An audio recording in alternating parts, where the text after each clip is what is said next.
बाहर निकलने का समय आ गया। टुनटुनी का पति, उसके बच्चे और उनकी सहेलियां लूसी कबूतरी, छोटू तोता और भूरा कबूतर भी बड़ी आस से बच्चे के बाहर निकलने की राह देख रहे थे। तब लूसी ने कहा, हे भगवान, कम से कम इस बार इनकी इच्छा पूरी कर दो, इन पर अपनी कृपा बरसाओ, एक बेटा दे दो। इस तरह सभी भगवान से प्रार्थना कर रहे थे। इतने में अंडा फूटकर बाहर बच्चा निकला। वो भी चिड़िया थी। उसे देखकर वहाँ पर खड़े सभी पक्षी उदास हो गए। कहानी में आगे बढ़ने से पहले एक माँ जो खुद तो भूखी सो जाएगी, लेकिन अपने बच्चों को कभी भूखा सोने नहीं देती। दोस्तों, तो आज उस माँ के लिए इस वीडियो को लाइक करके चैनल को सब्सक्राइब कर देना, क्योंकि माँ से बड़ा इस संसार में कोई योद्धा नहीं होता है। तो उनके लिए चैनल को सब्सक्राइब और लाइक तो आम ही बात है। अब मैं इस घर में एक पल भी नहीं रुक सकता। मैं इन 3 बेटियों की शादी का बोझ अपने कंधे पर नहीं ले सकता। मुझे ना ये पत्नी चाहिए और ना ही बेटियां। मैं जा रहा हूँ घर छोड़कर। ये आप कैसी बातें कर रहे हो? मैंने तो मना ही किया था ना कि तीसरा अंडा नहीं चाहिए, पर आप ही ने कहा था कि तीसरा बेटा हो सकता है। अब जब बेटी हो गई तो तुम हम सबको छोड़कर चले जाना चाहते हो? ये कहाँ का न्याय है? हाँ जीजा जी, आप ये सही नहीं कर रहे हैं। इस तरह छोड़ के जाना मुझे अच्छा नहीं लग रहा। सुख हो या दुख, दोनों मिल बांटकर अपने बच्चों की परवरिश करो।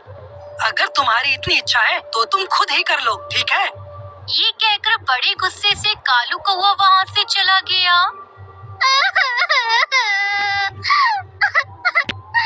हे ऊपर वाले, इस दिन का अंदाजा मुझे पहले से ही लग गया था। मैं जानती थी कि मेरे पति मुझे छोड़कर चले जाएंगे।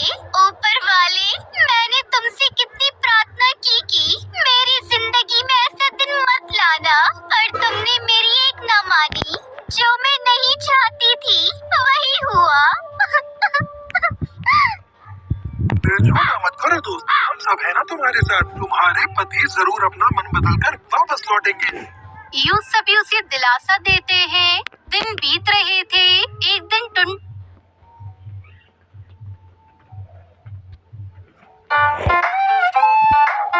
निकली। टुनटुनी शाम तक घर वापस नहीं लौटी। बच्चे भूख से तिलमिला रहे थे। माँ, भूख लगी है। माँ, कहाँ हो तुम माँ? यूं वो अपनी माँ को आवाज दे रहे थे। पड़ोस के पक्षियों ने उन्हें दाना देकर उनकी भूख मिटाई। शाम को टुनटुनी चिड़िया घर वापस आती है। माँ, आप सुबह जाकर शाम तक घर वापस नहीं लौटती। हमें बहुत भूख लगती है। आस पड़ोस के पक्षी हमें कुछ खाना देकर जाते हैं। कभी देते हैं तो कभी नहीं देते। तुम ऐसा क्यों करती हो माँ? हमारे लिए जल्दी नहीं आ सकती? बच्चों, मैं तुम्हें क्या बताऊं? तुम तीनों की भूख मिटाने के लिए जानते भी हो मैं कितनी तकलीफें झेलती हूँ। मुझे आहार लाने के लिए बहुत दूर जाना पड़ता है, इसलिए लौटने में देर हो जाती है। माँ की बात को बच्चे भी अच्छे से समझ गए थे। वो रात बीत गई। टुनटुनी चिड़िया की सेहत खराब होने की वजह से वो बिस्तर से उठ नहीं पाई। उस दिन आस पड़ोस में कोई नहीं था। बच्चों की समझ में नहीं आया कि वो क्या करे। वो भी अपनी माँ के पास सो गए। बहुत समय के बाद टुनटुनी की आँख खुली। वो दुखी होकर अपने बच्चों से बोली, बच्चों, क्या तुम्हें भूख नहीं लग रही है क्या? नहीं माँ, तुम सो जाओ, हमें भूख नहीं लगी। तुम मेरे